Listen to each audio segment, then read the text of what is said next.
Hello' everyone, job education চেনেলত আপোনালোকক স্বাগতম জনাইছোঁ। ইতিমধ্যে বহুত ভাল খবৰ।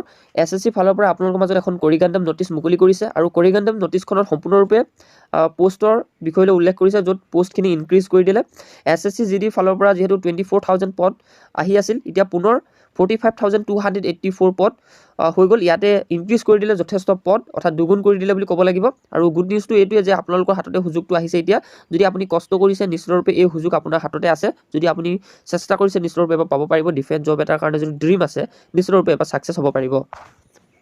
আৰু এইখনেই হৈছে কৰিগাণ্ডম নটিচখন, য'ত ইয়াতে মুকলি কৰিছে কেণ্ডিডেটসকলৰ সকলোখিনি। ইয়াতে কনষ্টেবল যিখিনি GD পদ আছিলে, ইয়াতে BSF, CISF, CRPF, SSB, ITBP, AR, SSF এনেধৰণে পদ আছিলে, য'ত আপোনালোকৰ এবাৰ নতুন পদ কেইটামানো সংযোগ হৈছে, য'ত AR আৰু লগতে SSF, য'ত আপোনালোকে সম্পূৰ্ণৰূপে গম পাব পাৰিব।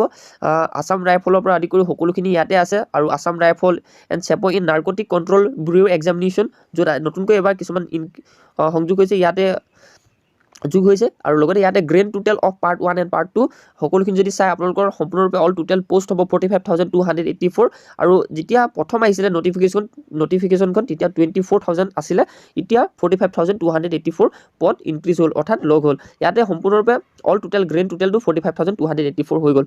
আৰু লগতে যদি আপোনালোকে নিশ্চিতৰূপে যি নটিফিকেশ্যন মুকলি কৰিছিলে, এতিয়া আপোনালোকে সুযোগটোৰ আৰু আপোনাৰ ওচৰ পালেহি। যদি আপুনি নিশ্চিতৰূপে কষ্ট কৰিছে, নিশ্চিতৰূপে এবাৰ GDত আপুনি সফল হ'ব পাৰিব আৰু ভাল ধৰণে এক্সামটো দিব। আৰু লগতে ভালকৈ প্ৰিপেৰেশ্যন কৰক, সকলোতে আপোনালোকে টাইম দিয়ক, পঢ়া দৌৰা সকলোখিনি আপোনালোকে কষ্ট কৰিলে নিশ্চিতৰূপে ছাকচেছ হ'ব পাৰিব। তো ইমানেই ইনফৰমেশ্যন আছিলে। বিশেষ আৰু কিবা নটিফিকেশ্যন যদি নটিচ আহে আপোনালোকক মই জনাই থাকিম। চেনেলটো ছাবস্ক্ৰাইব কৰি ৰাখক, সকলোখিনি ইনফৰমেশ্যন গম পাই থাকিব পাৰিব।